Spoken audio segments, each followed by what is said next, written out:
Lucas 17, não é a porção que nós vamos estudar, mas eu gostaria de ler com os irmãos. Lucas 17, versículo 26. Assim como foi nos dias de Noé, será também nos dias do Filho do Homem. Também o versículo 28. O mesmo aconteceu nos dias de Ló.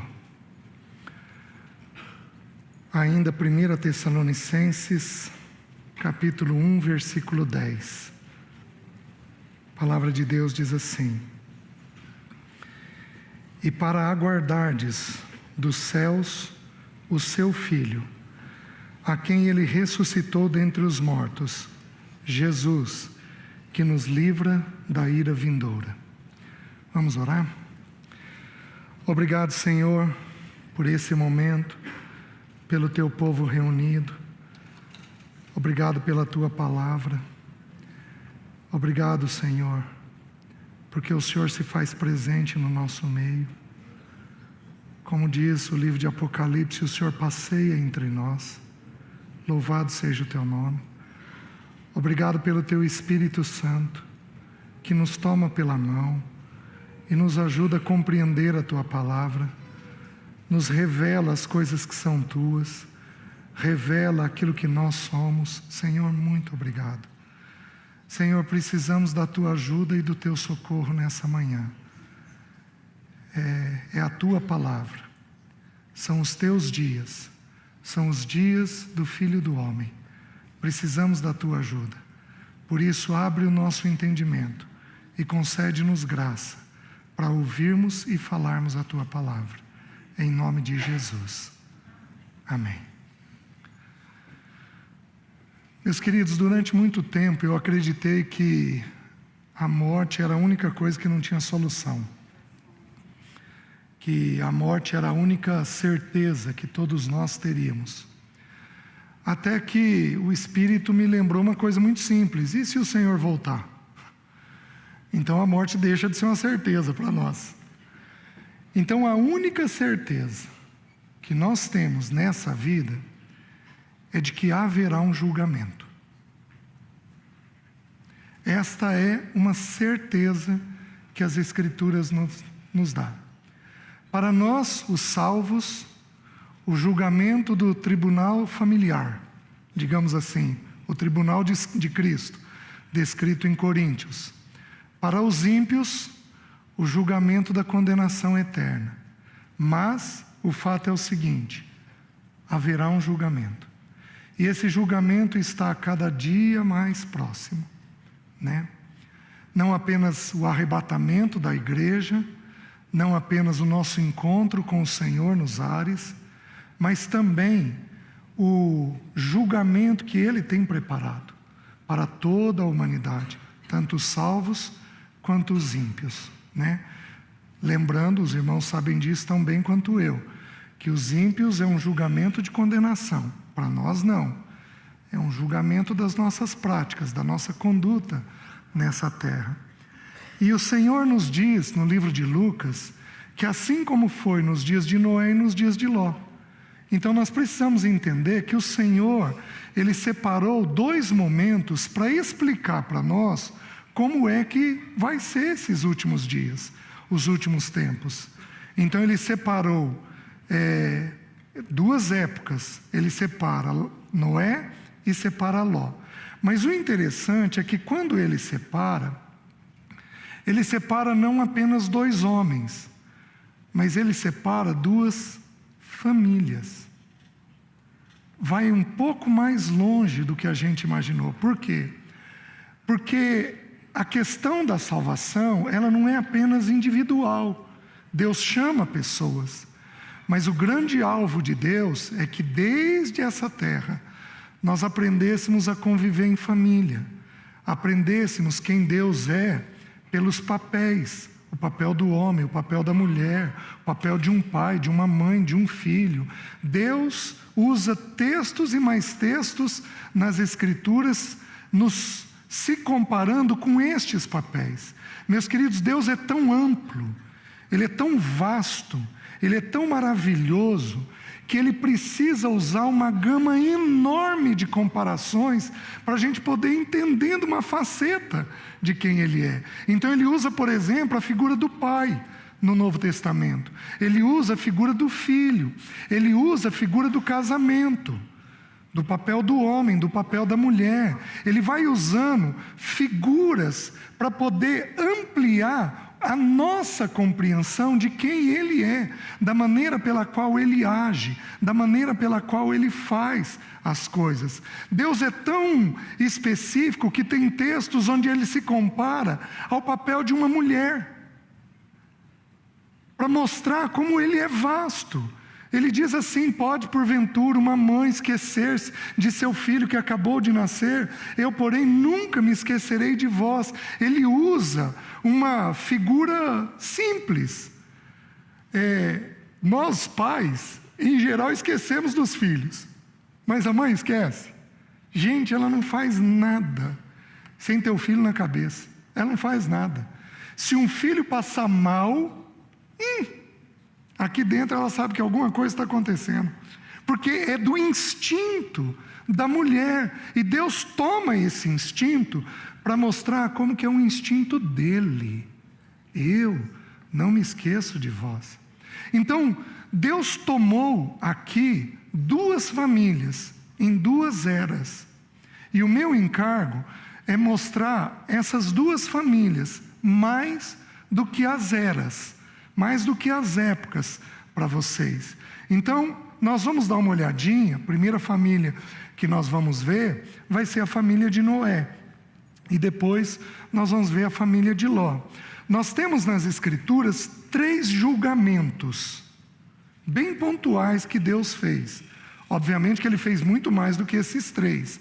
Mas esses 3 a gente vê com muita clareza. Noé, ele julgou toda a terra, toda a humanidade. Ló, ele julgou uma região. Ele julgou Sodoma e Gomorra. E no Egito, o texto diz em Êxodo que ele julgou os deuses do Egito. Então ele julgou um país e a sua idolatria.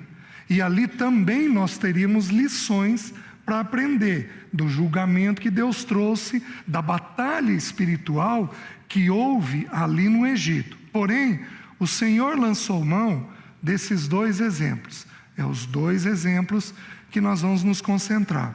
Abram, por favor, em Gênesis capítulo 6, começando com o versículo 28. O texto bíblico diz assim: Lameque viveu, 5:28. 5:28. O texto diz assim: Lameque viveu 182 anos e gerou um filho.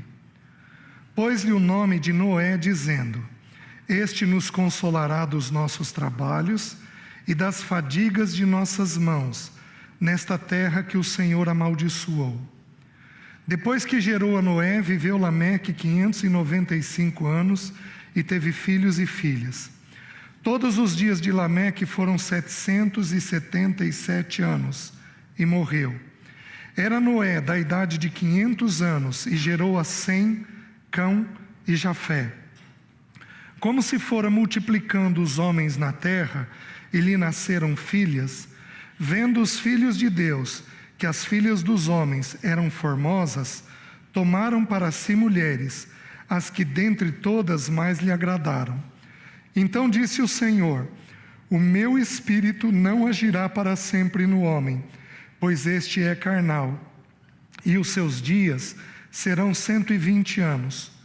Ora, naquele tempo havia gigantes na terra, e também depois, quando os filhos de Deus possuíram as filhas dos homens, as quais lhe deram filhos. Estes foram valentes, varões de renome na antiguidade. Viu o Senhor que a maldade do homem se havia multiplicado na terra, e que era continuamente mau todo o desígnio do seu coração. Então se arrependeu o Senhor de haver feito o homem, na terra, e isto lhe pesou no coração. Disse o Senhor: farei desaparecer da terra o homem que criei, o homem e o animal, os répteis e as aves dos céus, porque me arrependo de os haver feito. Porém Noé achou graça diante do Senhor. Eis a história de Noé. Noé era homem justo e íntegro entre os seus contemporâneos. Noé andava com Deus. Gerou 3 filhos, Sem, Cã e Jafé. Até aqui. Meus queridos, como eu estou colocando para os irmãos, eu vou tentar me concentrar na família, mais do que nas eras, mais do que no período, no que estava acontecendo em torno deles. É interessante que nas 2 famílias, tanto de Noé como de Ló, nós temos um homem chamado e um peso colocado sobre ele. Nós temos 2 mulheres, as esposas, que não recebem nome. E isso, do meu ponto de vista, é um pouco singular, porque Deus dá nome para muitas irmãs na Bíblia. Eva, Abigail, Ana, e vai por aí afora, Débora. Quantas e quantas mulheres Deus não deu nome nas Escrituras. Mas essas 2 mulheres, Deus omitiu o nome delas. Nós sabemos que o nome fala ou do caráter ou da função que essa pessoa exerceria. Então, de alguma forma, por algum motivo, aprove ao Senhor omitir o nome delas. E nós temos os filhos gerando sucessores. Nós temos Sem, Cão e Jafé, e nós temos a história de Cão, contada depois também em Canaã, que é neto então de Ló. O texto descreve. E nós temos também, no texto bíblico, nós vamos ter nas filhas de Ló, elas gerando filhos do próprio pai. Então as 2 histórias familiares seguem uma linha bem própria, bem comum as 2. E eu gostaria de tirar algumas lições dessas famílias. Em Noé, nós temos algumas curiosidades. Porque o texto bíblico começa dizendo assim, versículo 29, pôs-lhe o nome de Noé. Porque ele disse: este nos consolará dos nossos trabalhos e das fadigas de nossas mãos. Primeira coisa que nós tiramos aqui. Um homem precisa, em tempos de juízo, precisa viver a vida de Noé. Noé significa repouso. Noé significa repouso, onde as fadigas e os trabalhos são aliviados. Pensem comigo, meus queridos.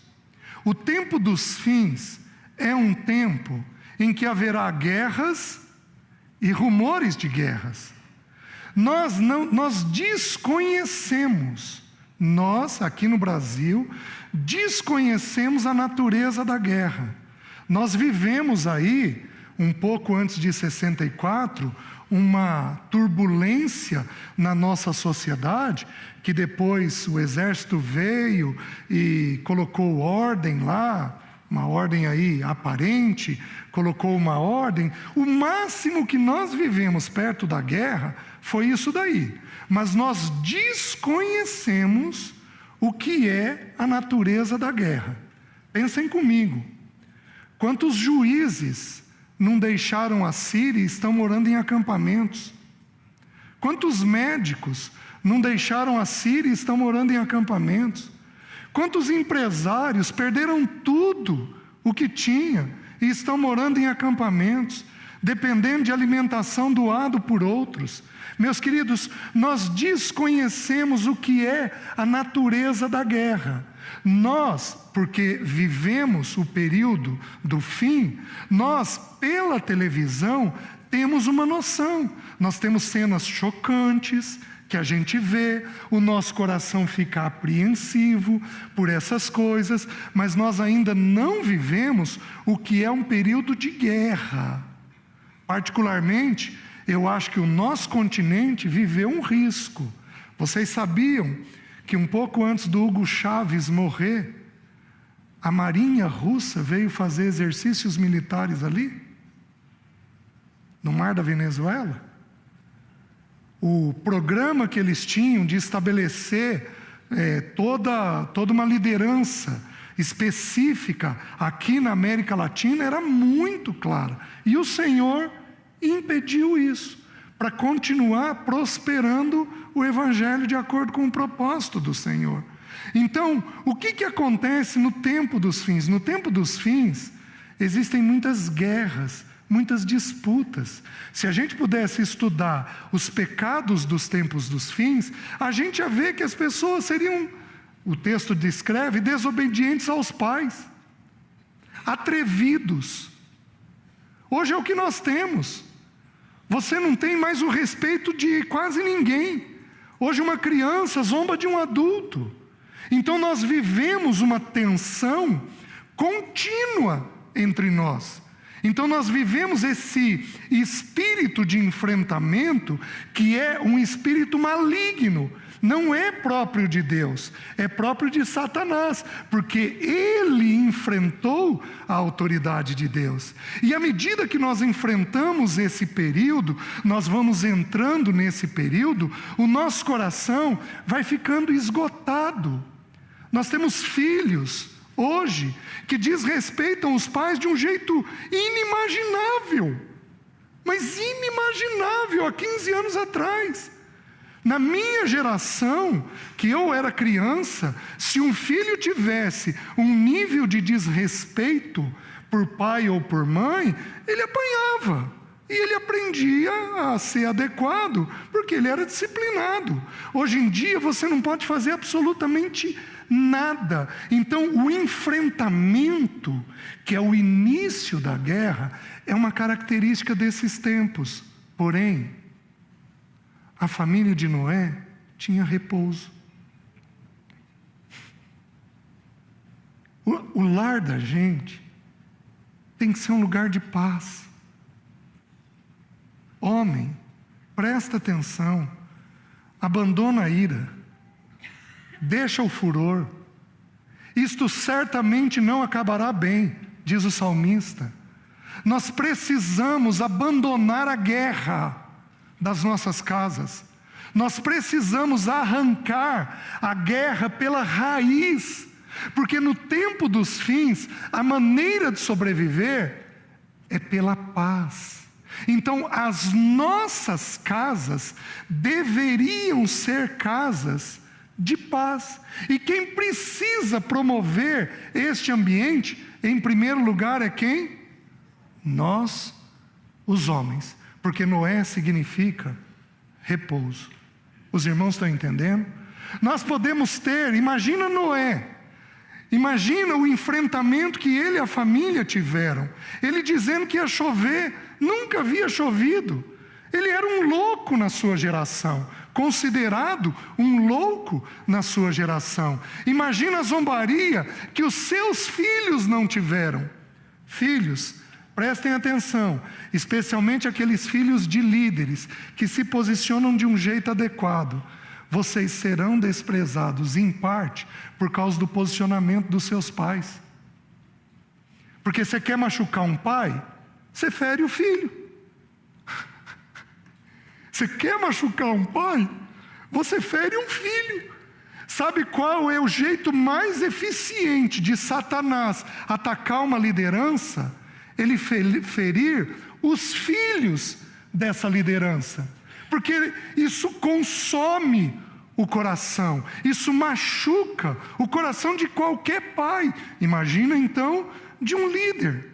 Então nós precisamos compreender, entender que se o nosso ambiente exterior é um ambiente de guerra, nós precisamos ter dentro da nossa casa um ambiente de paz. Nós precisamos fazer com que a nossa casa seja uma arca. Os irmãos estão entendendo? para que nós habitemos neste lugar. E este lugar, então, nos garanta vigor, fortalecimento, força para enfrentarmos o mundo exterior. E o homem precisa fazer isso. Eu vou dar um exemplo para os irmãos, que eu não vou nem abrir o texto bíblico, porque o nosso tempo fica muito limitado. Então eu só vou citar. No texto de 1 Reis, de 1 Crônicas, desculpem, Davi resolveu erigir uma casa ao Senhor, o templo. Ele resolveu erigir o templo. E ele acorda um dia com isso em mente. Eu habito em casa de cedras, mas o Senhor habita numa tenda. Ele chamou o profeta Natã. O profeta Natã disse: vai e faze conforme tudo que tiver no teu coração. Então Davi começou, construiu, fez a planta, preparou o material, e separou o material, e preparou os trabalhadores. 80.000 trabalhadores. Era uma obra gigantesca. Quando ele foi iniciar, o Senhor disse para ele, manda o profeta Natã dizer: você não vai me edificar casa, porque você é homem de guerra. Há muito sangue na sua mão. Eu levantarei um filho depois de você, e este filho me edificará a casa. O seu nome será Salomão. Sabe o que significa o nome Salomão? Pacífico. Quem que edifica a casa? A pessoa pacífica. Homem, você precisa aprender a ser pacífico. Você tem que deixar de ser queixoso. Você precisa aprender a ser grato. Você precisa fazer da sua casa um ambiente de repouso. Um ambiente onde as fadigas externas são aliviadas dentro daquele ambiente. Os irmãos estão entendendo? No período dos fins, nós necessitamos de homens pacíficos, de homens que vão gerar um ambiente tranquilo dentro de casa, para que o Senhor possa edificar essa casa. Os irmãos estão entendendo? Meus queridos, a guerra é uma verdade, que o povo de Deus vive uma guerra. É uma verdade. É uma verdade que nós somos soldados. É uma verdade. É uma verdade que a nossa luta não é contra sangue nem contra carne, mas contra principados e potestades. É uma verdade que nós, com uma mão, temos a pá e com a outra mão temos a lança. É uma verdade. Mas, queridos, nós guerreamos contra os inimigos, não contra os da casa. Nós guerreamos contra os inimigos. Satanás é um inimigo. Aqueles que se levantam contra o Evangelho são inimigos, mas não os da casa. Nós não podemos ter o parceiro por inimigo. Nós não podemos ter o filho por inimigo. Nós não podemos ter os nossos por inimigo. Vocês sabem o que significa a palavra inimigo no grego? Odioso. Nós não podemos ter os nossos com raiva, com ódio. Nós não podemos ter, porque esse não é o Espírito do Senhor. O nosso Senhor Jesus, Ele é o príncipe da paz. O nosso Senhor Jesus, diz o texto de Efésios, que Ele é a nossa paz, e que de ambos Ele derruba a parede da inimizade, e que de ambos Ele faz um. Temos condições de sermos um com o parceiro, temos condições de sermos um com os nossos filhos. Temos condições, porque dentro de nós habita este príncipe da paz. Mas para isso, meus queridos, temos que tomar uma decisão. Temos que fazer uma escolha. A escolha de que chega de guerra dentro de casa. Chega de guerra dentro de casa. Os irmãos estão entendendo? Porque esse espírito, ele não coopera com a edificação da casa. A minha vontade é de parar tudo e fazer um apelo aos homens. Você é briguento? Você é crítico? Você é grato? Sua esposa cozinha para você todo dia, você agradece? Você é leve? Você é uma pessoa leve? Você é homem? Ou você é uma pessoa pesada? É óbvio que todos nós teremos dias ou semanas no ano que serão mais difíceis. É óbvio que isso ocorrerá, mas tem que ser algo esporádico. Você é uma pessoa mais leve? Mas eu vou explicar o que é essa leveza, porque o texto bíblico ensina isso. A gente continua com Noé, e aí no 6, versículo 8, diz assim, no versículo 7, disse o Senhor, farei desaparecer da face da terra o homem que criei, o homem e o animal, os répteis e as aves dos céus, porque me arrependo de os haver feito. Porém, Noé achou graça diante do Senhor. O que Noé achou? Noé achou graça. O que significa graça? A palavra graça nos foi ensinada que ela significa favor. Um favor imerecido. Então você não merece, mas você recebe um favor da parte de alguém. Deixa eu dizer uma coisa, eu quero ampliar com você o conceito de graça. Eu uso esse exemplo, eu ouvi ele uma vez e eu acho que ele é bem adequado. Então a graça é um favor imerecido. Então o Antoniel não fez nada por mim, mas eu vou lá e faço algo por ele. Isso é o que nos foi ensinado sobre graça. Mas eu vou te dar um exemplo do que é graça. Você estaciona um carro, põe lá o cartãozinho da prefeitura e vem um flanelinha. Oh, você não quer que eu cuide aí para você? E você diz, você já pôs o cartãozinho, você não precisa fazer aquilo. Você diz, não, você pode cuidar que eu vou te dar uma moedinha.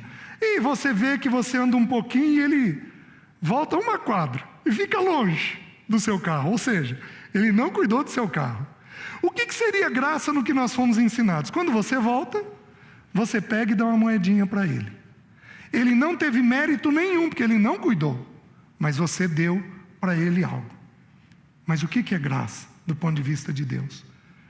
O flanelinha, a hora que você sai, ele risca o teu carro. Ele cometeu um demérito contra você.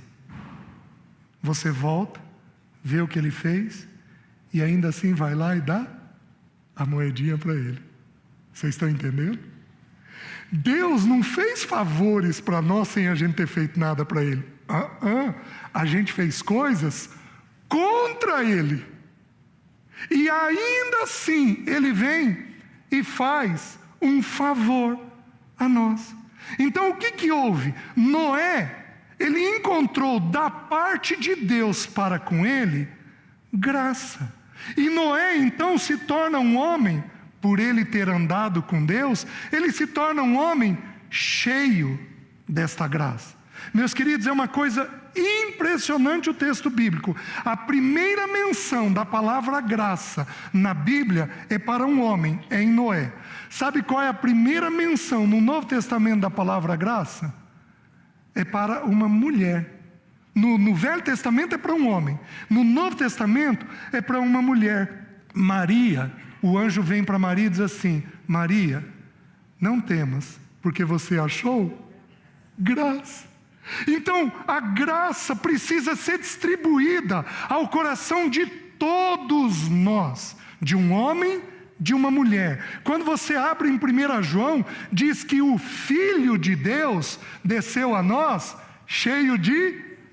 É uma lição que os filhos precisam aprender. O que é graça no texto bíblico?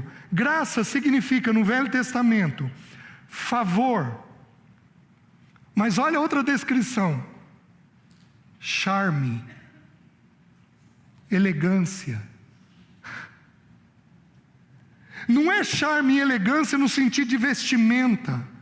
É charme e elegância no sentido de leveza. Tem pessoas que elas são elegantes dentro delas. Elas têm mansidão no falar. Elas sabem calar na hora certa. Elas sabem falar na hora certa. Elas têm uma elegância, uma graça interna diferenciada. Isto é graça. Porém, a palavra que mais faz sentido, inclusive para o tempo dos fins, sabe o que é? Aceitação. Sabe de onde derivam todos os nós emocionais nossos? Porque nós não nos sentimos aceitos. Sabe o que leva um filho nosso a não se abrir conosco e se abrir com um estranho? É porque ele não sente da nossa parte plena aceitação. Falta graça nos lares. A maneira pela qual o repouso é constituído é pela graça da parte de Deus. Os irmãos estão entendendo? Então o que houve com Noé? Noé se tornou um homem gracioso. Porque como ele recebeu da parte de Deus essa graça é derramada sobre ele. Você não pega uma palavra maldita dele. Você não pega uma crítica dele. Você não pega um desespero dele. Você não pega um destempero dele. Você não pega isto da parte dele. Nós temos, se o Senhor permitir, nós vamos chegar lá, nós temos um momento em que ele bebeu. A Bíblia nos conta isso, nós vamos estudar esse momento daqui a pouco. Mas em todo este processo do chamamento de Deus e do juízo de Deus, você não pega da boca dele uma coisa indevida. E meus queridos, por qual parte do corpo a graça é transmitida em maior medida? É pelas mãos? Talvez. É pelos pés, quando a gente vai em direção ao que tem necessidade? Talvez, com certeza vai ter. Mas sabe onde a Bíblia põe destaque? A Bíblia põe destaque na boca. O Salmo 45, segura em Gênesis e só vai até o Salmo 45 que nós já vamos voltar. O Salmo 45 é um salmo do casamento. Esse salmo aqui é um salmo para casamento. Ele diz assim: de boas palavras transborda o meu coração. Ao rei consagro o que eu compus. A minha língua é como a pena de habilidoso escritor. Tu és o mais formoso dos filhos dos homens. Nos teus lábios se extravasou a graça. É pela boca que nós transmitimos, em especial, a graça de Deus. Então os nossos lares deveriam ser lares cheios de aceitação, cheios de graça. Mas, meus queridos, em geral os nossos lares são lares cheios de crítica. Quem aqui é muito crítico, levanta a mão. Levanta alto. Isto. Sabe o que falta?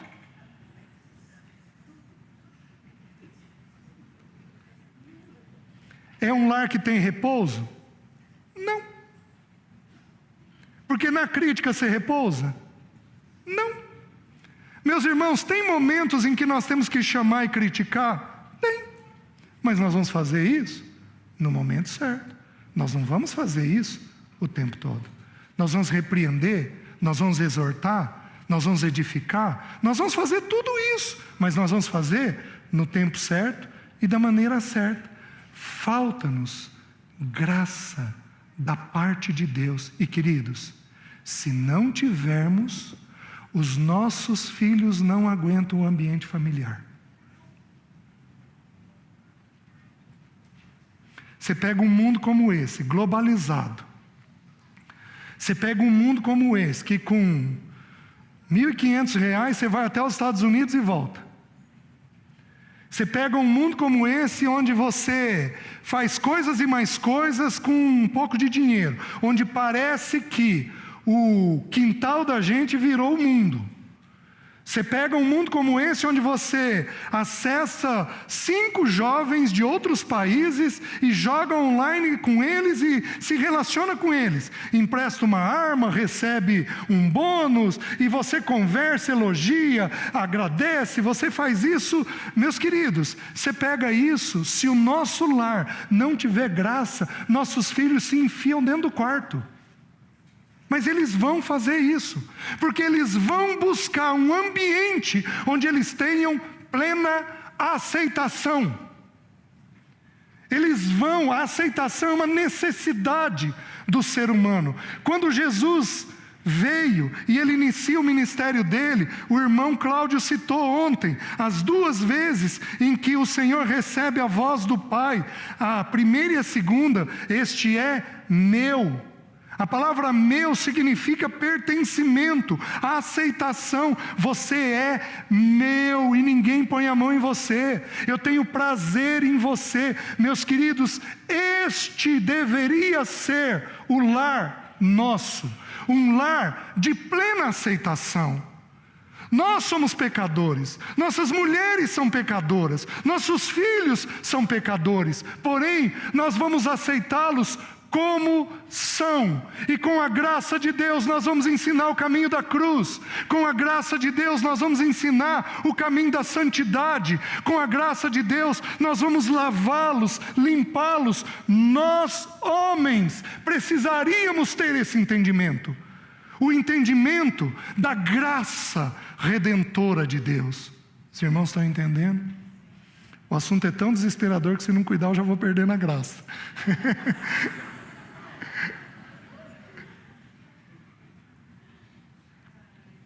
Meus queridos, os nossos precisam de aceitação. Todo homem aqui, toda mulher aqui, todo filho aqui, são feitos do mesmo material, são pó da terra. Todos nós somos iguaizinhos, temos virtudes que o Pai Celeste depositou e temos pecados que os nossos pais nos depositaram. Todos nós somos feitos do mesmo material. Quem somos nós para criticarmos indevidamente, para julgarmos indevidamente, para pesarmos indevidamente? Mas o Espírito do Senhor, Ele nos leva a identificar as virtudes. Filho, tal coisa é uma virtude em você, tal coisa é um dom em você. Filho, louvado seja o nome do Senhor por isso. Que legal, viu? Filho, vem cá, você tem esse defeito, você tem essa inclinação, você tem esse pecado. Viu? Filho, você está falando do seu irmão? É uma verdade, seu irmão tem esse pecado, você tem orado por ele? Vamos lembrar que você também tem pecado, você também tem virtude? Vamos lembrar as virtudes do seu irmão? Seu irmão tem isso, tem isso, tem isso, tem isso de virtude. Meus queridos, é assim que a gente faz, com plena aceitação e com responsabilidade de tratar o pecado. Eu não estou dizendo para você aceitar o pecado, eu estou dizendo para você aceitar o pecador e tratar o pecado dentro do processo que Deus tem, da maneira que Deus tem. Mas não, nós temos ambientes pesados produzidos no nosso meio, ambientes tensos produzidos no nosso meio. Por quê? Porque falta-nos graça. Eu estou tentando entender, se tudo inicia em Deus no amor ou na graça. Perguntei para um irmão esses dias, muito mais esclarecido do que eu, ele falou: César, é no amor. O amor produziu a graça. Mas eu fico pensando, a Bíblia diz assim, que a graça, a tua graça, é melhor do que porque é na graça que o Senhor vem em direção a nós.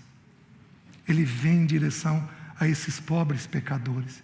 O que nós vamos fazer dentro de casa? criar este ambiente. Eu vou criar um parênteses.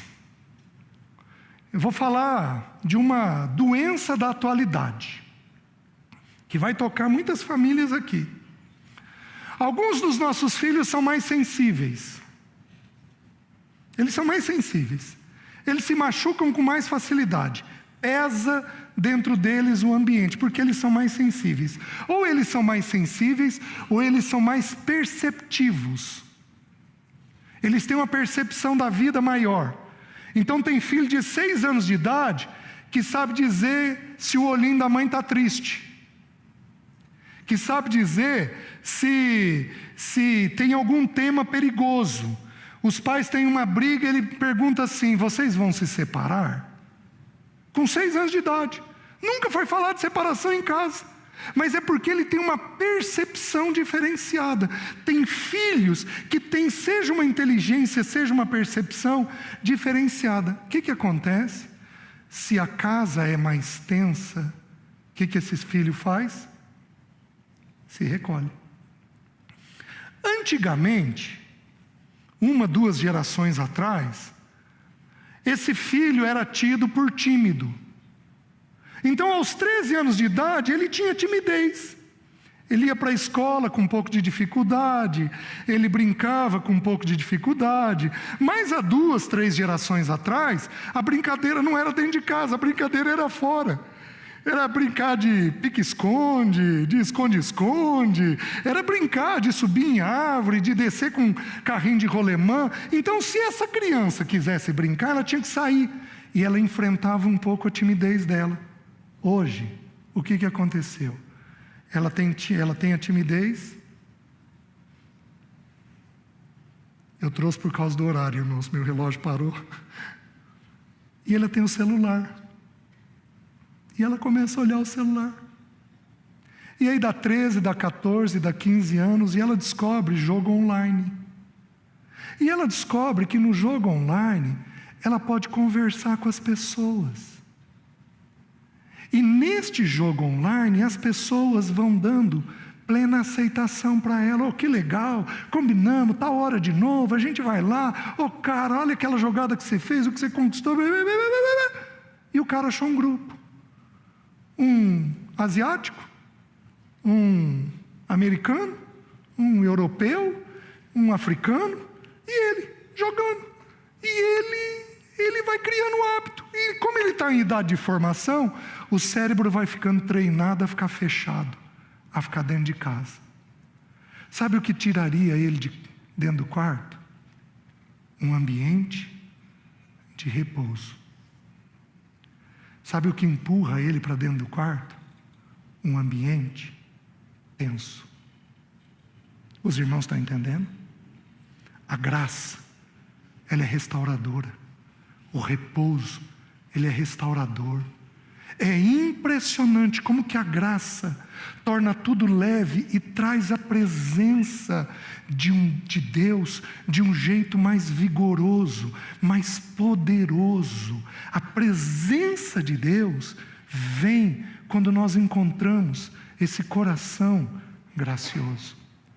Por isso, irmãos, os homens e as irmãs, as mulheres, os filhos, você tem que tomar uma decisão. Até o presente momento da mensagem nós já temos 2 decisões. Quais são elas? A primeira, se o meu lar vai ser de repouso. A segunda, se esse lar vai ser gracioso. Os irmãos estão entendendo? Você tem que tomar decisões. Você tem que fazer escolhas. Esses dias uma irmã me contou uma história, vou tomar a liberdade de contar.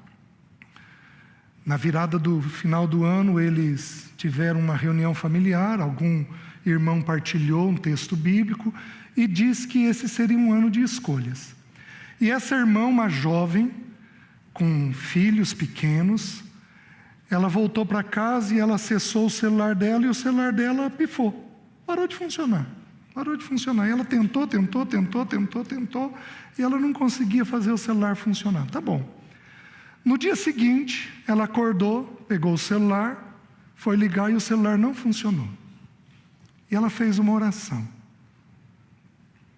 Nosso Deus é poderoso. Ela orou o seguinte: Senhor, se eu ligar o celular agora e ele funcionar, eu vou entender da tua parte que o Senhor quer que eu desligue as redes sociais para ter mais tempo contigo. Ela ligou o celular e funcionou.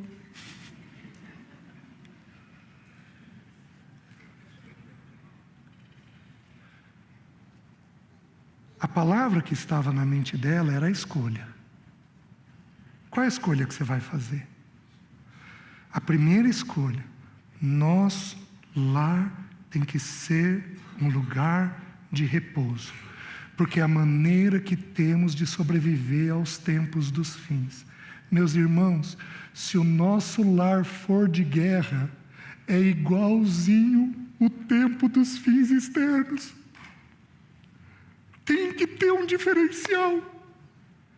Então outra vez vereis a diferença entre o que ama a Deus e o que não ama, entre o que serve ao Senhor e o que não serve. Tem que ter um diferencial. Na chuva de pedras, lá nas pragas do Egito, na terra de Gósen, não choveu daquela forma. Tem que ter um diferencial. O primeiro diferencial das nossas casas para o tempo dos fins é que a nossa casa tem que ser um ambiente de paz, um ambiente leve, um ambiente seguro. Os irmãos estão entendendo? Para isso, nós homens tomamos uma decisão. Qual decisão? A decisão de aprendermos o que é graça da parte de Deus. O que é plena aceitação da parte de Deus. Eu não vou abrir mais nenhum versículo, tem um monte de versículos sobre graça. Eu vou deixar tudo isso. Vamos andar, porque Noé tem mais uma coisa. O que Noé tem? Ele encontrou repouso, a terra encontrou repouso, Noé achou graça. E a terceira, versículo 9. Eis a história de Noé. Noé era homem justo e íntegro entre os seus contemporâneos. Noé andava com Deus. Pois é. Chegamos aqui na terceira mensagem do ponto que nós começamos. Qual é o único jeito de andar com Deus? Como que o Novo Testamento nos ensina? Andai no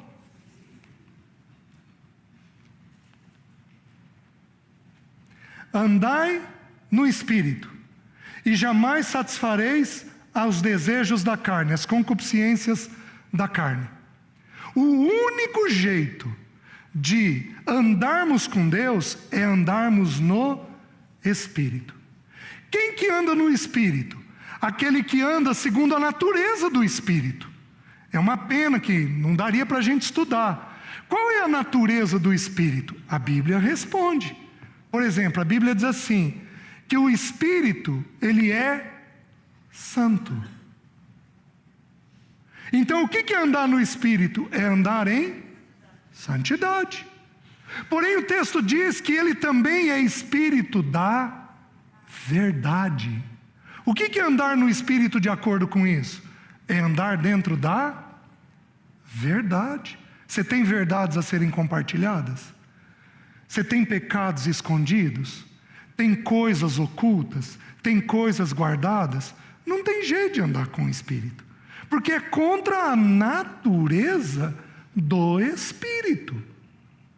Os irmãos estão entendendo? Que outra coisa nós temos? Esse Espírito, ele é um Espírito de revelação. Ele revela algumas coisas. Ele revela o Filho, ele revela o Pai. Então, quando eu ando no Espírito, o que eu falo? Do Filho e do Pai. Eu falo do filho do Antoniel? Não. Eu falo do Filho de Deus. Eu falo do Pai, do Filho. Eu não falo dos irmãos. Quem aqui tem hábito de falar dos irmãos? Levanta a mão, por favor. Levanta alto, por favor. Obrigado. Sabe o que isso faz com o espírito? Entristece o espírito. O texto bíblico diz: entristece o espírito. Estudem lá, Efésios capítulo 4, versículo 30, desde o versículo 25 até o capítulo 5, o versículo 12 ali, você vai ver todos os pecados que são mencionados que entristecem o espírito. O principal é quando nós falamos uns dos outros. Pai, você é pai. Se você tiver mais de um filho, qual é a tua sensação quando um filho fica criticando o outro? Se você não se incomoda com isso, eu vou dizer que você é um pai problemático. Porque não é natural. O natural seria o quê? A tristeza. Agora, qual seria o teu sentimento de abrir a porta do quarto de um filho e pegar esse filho orando pelo irmão? Qual seria o teu sentimento? Isto é andar no Espírito, é andar segundo a natureza do Espírito, é andar segundo aquilo que Ele é. Esse Espírito, Ele é dócil, Ele é leve, Ele é confortador. Ele é confortador. Gente, qual o preço de uma passadinha de mão aqui no ombro de alguém que está abatido? Qual é o preço de um abraço? Qual é o valor disso, meus queridos? Qual é o valor de uma palavra bendita a seu tempo? Qual é o valor de ouvir um irmão desesperado? Meus irmãos, é isso que o Espírito faz. Quantas vezes a gente coloca o joelho no chão e a gente derrama as nossas queixas, os nossos sofrimentos, e Ele pacientemente nos ouve. O que é andar no Espírito? O que é andar com Deus? É andar segundo a natureza do Espírito.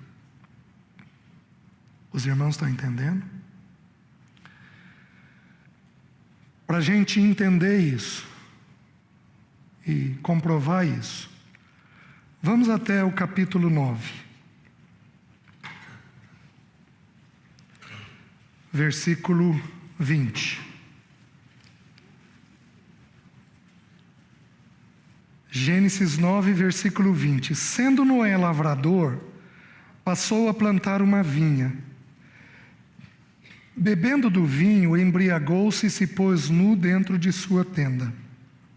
Cão, pai de Canaã, vendo a nudez do pai, fê-lo saber fora a seus 2 irmãos. Então, Sem e Javé tomaram uma capa, puseram-na sobre os próprios ombros de ambos e, andando de costas, rostos desviados, cobriram a nudez do pai, sem que a vissem. Despertando Noé do seu vinho, soube o que lhe fizera o filho mais moço, e disse: Maldito seja Canaã, seja servo dos servos a seus irmãos. E ajuntou: Bendito seja o Deus de Sem, e Canaã lhe seja servo.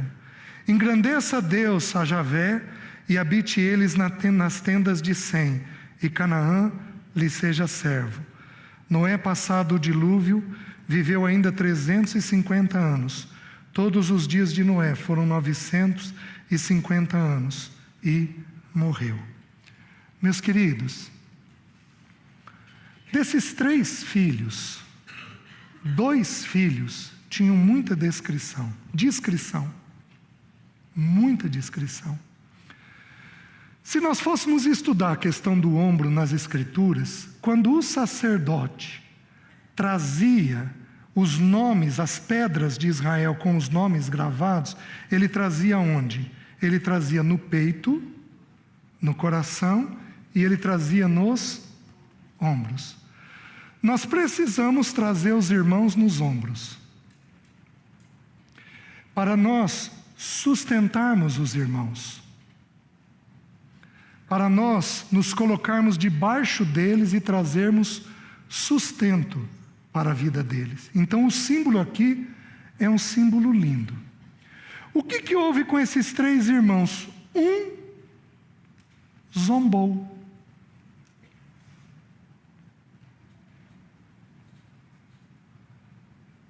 Língua. Os outros 2, quietinhos, cobriram a nudez do pai.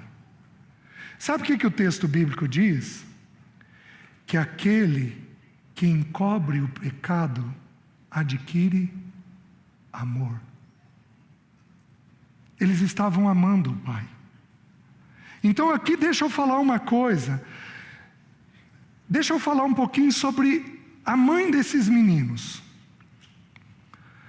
Para esses filhos serem discretos, essa mãe era de que jeito? Discreta. Prestem atenção. Aqui está o filho. Quem é o primeiro elemento na casa que protege o filho? A mãe. Quem é o segundo elemento na casa que protege o filho? O pai. A Bíblia diz assim, que a criança estulta, ignorante, vem envergonhar a sua... Por quê? Porque a mãe está mais perto. O primeiro elemento de proteção dos filhos, até uma certa idade, é a mãe. Uma mãe que fala dos outros, o filho vai fazer o quê? Aprender a falar dos outros. Para esta mãe ter 2 filhos discretos, é porque muito possivelmente esta mãe tinha discrição diante do Senhor. Ela de alguma forma absorveu o repouso e a graça que foi colocado sobre o marido, tornando ela própria graciosa e uma mulher de repouso para os seus filhos. Vocês estão entendendo? Uma mãe que, quando os filhos eram feridos, não desesperava. Uma mãe que não ficava falando mal dos outros, criticando os outros. Uma mãe serena e quieta. Ela muito possivelmente era desta maneira. E onde isso apareceu? Na vida dos 2 filhos dela. Que coisa impressionante, de Sem e de Chavé. Que coisa impressionante. Porém, a Bíblia nos ensina que a gente pode ser bom e ter filhos maus. Este filho, Cão, ele cometeu um erro. Qual foi o erro? Ele zombou do pai. Porém, nós temos que entender. Quem aqui é dado a brincadeira? Levanta a mão. Levanta alto. A brincadeira, ela é ambígua. A brincadeira, ela é perigosa. A gente pode falar uma coisa e a pessoa entender outra. A brincadeira, ela é muito delicada. E eu acho que aqui o quadro dele era mais do que uma brincadeira. Aqui o quadro dele era um quadro de zombaria.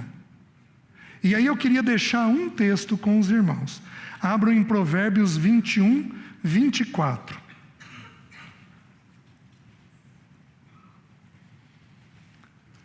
O texto diz assim: quanto ao soberbo e presumido, zombador é o seu nome. Procede com indignação e arrogância. Presta atenção. Essa pessoa, ela é zombadora. Certo? É quando a brincadeira já tem uma pitadinha de maldade. Tá? Essa pessoa aqui, ela é zombadora. Mas o texto bíblico atribui mais 4 características que estão dentro dela. É o que houve com Cã. É o que houve com Cã. Mais 4 características. O texto diz assim: quanto ao soberbo e presumido, zombador é o seu nome, procede com indignação e arrogância. Ele era soberbo, ele se achava, porque ele era presumido, ele procedia com indignação, com raiva, com revolta, e ele era arrogante. Os irmãos estão entendendo? Então, nós precisamos cuidar com esta mente afiada, eu fiz por muitos anos uma oração para a minha própria vida. Que oração que foi? Eu falei: Deus, me ajuda a morder a língua. Mas eu também precisei orar: Deus, me ajuda a morder o cérebro. Me ajuda a nem pensar. Senhor, me ajuda a nem pensar. A nem pensar. Se eu, porventura, ficar muito cansado, começa a vir pensamentos irônicos na minha cabeça. E a Bíblia está dizendo que isso é soberba, que isso é arrogância, que isso é indignação, isso é pecado, e é pecado grave. É o que houve com Cã. Os irmãos estão entendendo? A gente trata aí os problemas de um jeito muito errado. E aí um segundo versículo, para os brincalhões aí decorarem. Provérbios capítulo 26, versículo 18 e 19. O texto bíblico diz assim: olha se não é contrário ao repouso, como o louco. Então essa pessoa é insensata, é nécia. Lembra do primeiro estudo? Lembra das nécias e das prudentes? Como o louco que lança fogo, flecha e morte. Então ele está lançando fogo, flecha e morte. Ele está fazendo um convite à guerra. É o homem que diz: fiz isso por brincadeira. O que aconteceu com Cã? Ele era nécio. E ele tomou o pecado do pai e descobriu o pecado do pai. Meus irmãos, pecado é para ser descoberto apenas com a finalidade de tratá-lo. Tratou, é para ser coberto e não é para tratar mais. Porque o Senhor já o perdoou, já colocou o manto da justiça sobre ele. Nós só descobrimos pecado com a finalidade de tratá-lo. Você está falando do teu irmão, mas Deus te chamou para tratar ele? Se não te chamou, por que você está falando? Meus irmãos, é assim que o repouso vai embora. É assim que a leveza vai embora. É assim que a graça vai embora. E é assim que o nosso lar não está preparado para o tempo do fim. Os irmãos entendem? Então nós precisamos, dentro do ambiente familiar, aprender a encobrir pecado. E nós vamos tratar apenas no momento em que ele precisa ser tratado. Por que Noé bebeu? Nós não sabemos. Alguns irmãos, alguns estudiosos dizem que ele desconhecia o efeito da planta. É possível. Ele se tornou um lavrador, ele se tornou um servo da terra, um homem da terra. Ele estava ali cultivando a terra. É possível que ele não soubesse do efeito que aquilo causava. É possível que ele tenha deixado de caminhar um pouco com o Senhor e ele fugiu. É possível. É possível, porque existem homens de Deus que têm o risco de se afastar do Senhor. Aquele que julga estar em pé, não é que ele está, que julga estar em pé.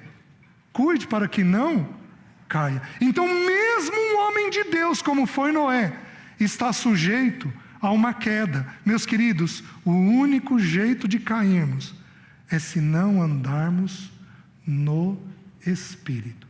Porque se nós andarmos, nós vamos permanecer firmes.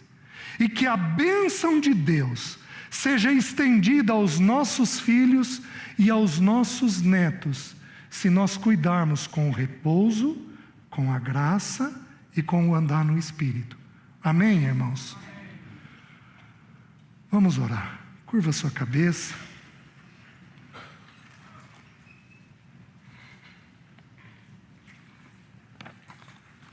Senhor, tem profunda misericórdia de nós. Eu vou pedir para os homens se colocarem de pé, todos os homens. Eu gostaria de orar por vocês.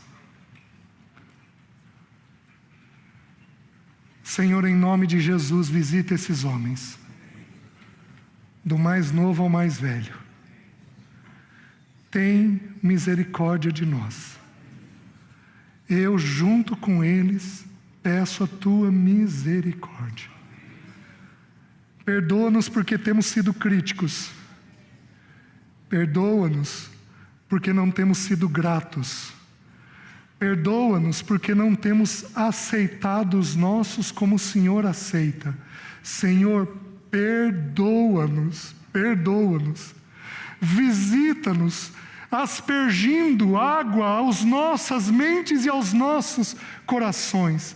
Asperge, como diz Ezequiel, água pura nas nossas mentes e nos nossos corações, e tira o coração de pedra que nós temos tido e dá-nos um coração de carne. Dá-nos amor, Senhor.